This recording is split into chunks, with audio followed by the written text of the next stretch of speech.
gyms are filled, well, obviously not in pandemic, but generally you would see people go and start exercising. They set the goals which they within a month or just few weeks just vanish, you know.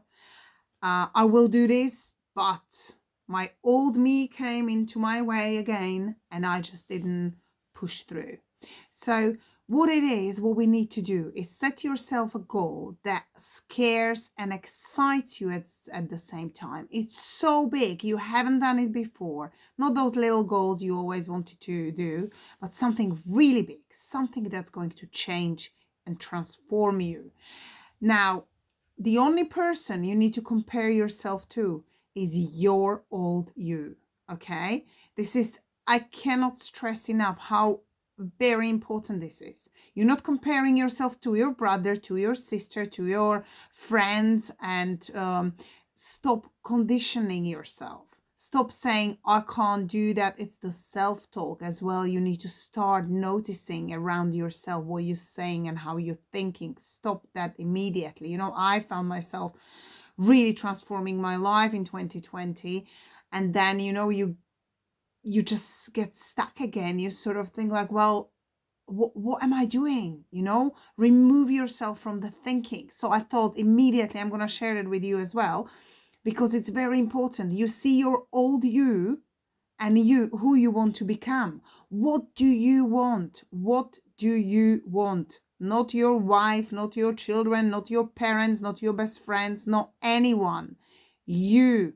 What do I want that really makes me happy and I feel very passionate about? So you only look at you and your old you. So you're comparing yourself to your old you. What do you need to improve? What do you want to get better at? What do you want to achieve? Set your goal. Hold yourself accountable and find an accountability partner. That's another thing. It's just if you can't do it yourself, do it with someone else. But choose someone who you know you're going to pull it through. I've got accountability partners. We push ourselves all the time. I've got masterminding group and we are just at each other all the time, and even the days you think you're so busy you can't fit any more stuff in, bang, something happens, 3 more emails, and you do fit it in. And yes, okay, I've got a few nights where you sleep less, but in the end, you achieved something, because we have to stretch. And you're not going to stretch if you're staying in the same old you, your habitual creature, which is into patterns, and you love those patterns. Your mind loves familiar.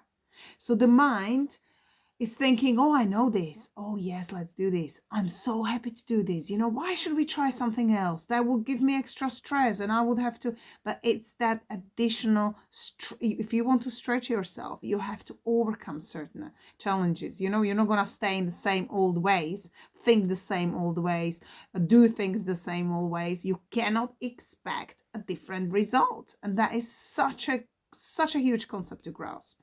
So I beg you all, or urge you all, encourage you all, I should say, find the goal that really excites you. What are you passionate about? If you have to get pen and paper and write it down every morning, every evening, whichever, it should be around the same time so you get into a habit, a good habit of doing things.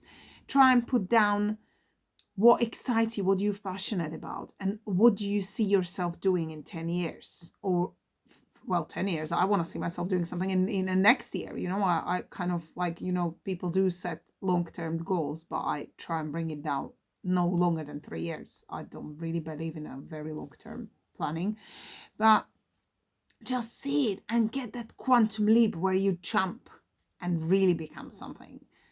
It's who you become in a process, which is the most important thing, not what you achieve. I will see you tomorrow. Bye.